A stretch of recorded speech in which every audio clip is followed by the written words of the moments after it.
sebagai orang yang mengklaim ketua umum partai Bazir Konstitusi sekaligus mengklaim sebagai penyambung lidah para pendiri bangsa, apa yang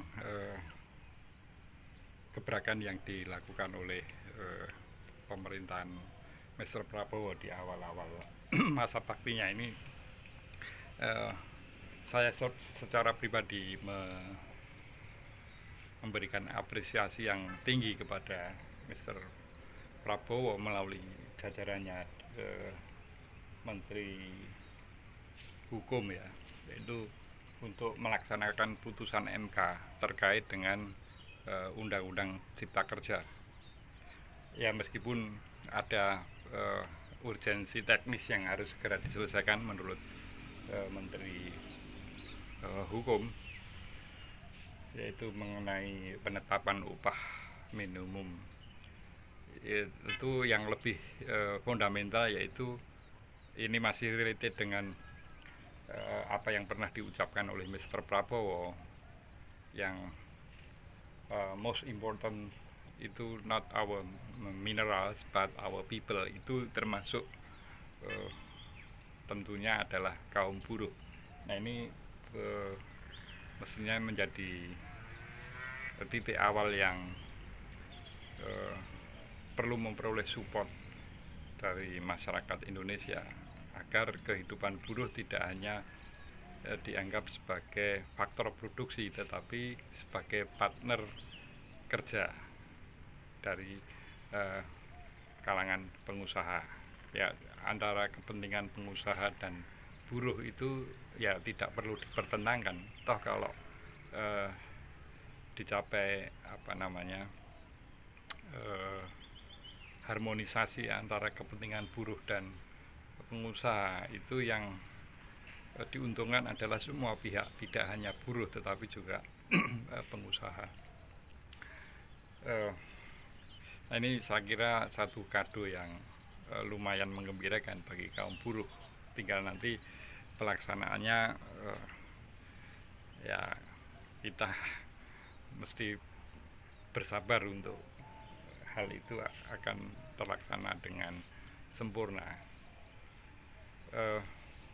Di luar itu Mr. Prabowo masih harus menyelesaikan pekerjaan yang tidak ringan, yaitu membersihkan anasir-anasir kotor dalam kabinet Mr. Prabowo. Ini kalau kembali pada analogi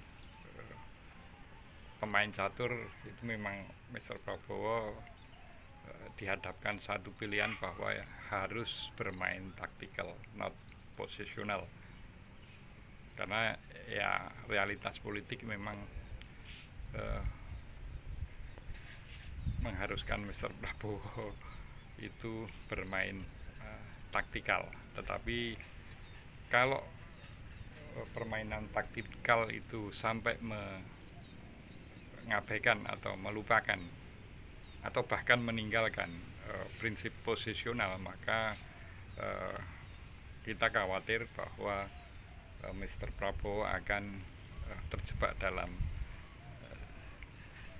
zugzwang, ya. Artinya apapun yang dilakukan itu menjadi keliru. Ini istilah dalam permainan catur. Ya, kita sebagai rakyat tidak menginginkan hal itu terjadi. Kita berharap bahwa Mr. Prabowo mampu menjalankan pemerintahan ini selamat hingga akhir periode, yaitu asal. Ini sekedar kekhawatiran rakyat saja. Kalau Mr. Prabowo bersiteguh dengan apa yang dipikirkan, apa yang dituliskan, dan apa yang diucapkan, maka Mr. Prabowo tentu akan bertindak sebagai seorang negarawan.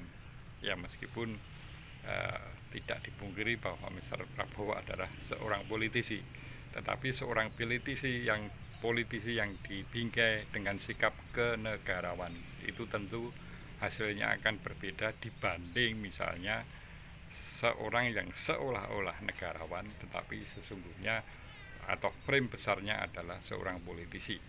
Ini tentu akan berbeda. Congrats to Mr. Prabowo atas keteguhan untuk membela rakyat dan orang miskin. Salam konstitusi.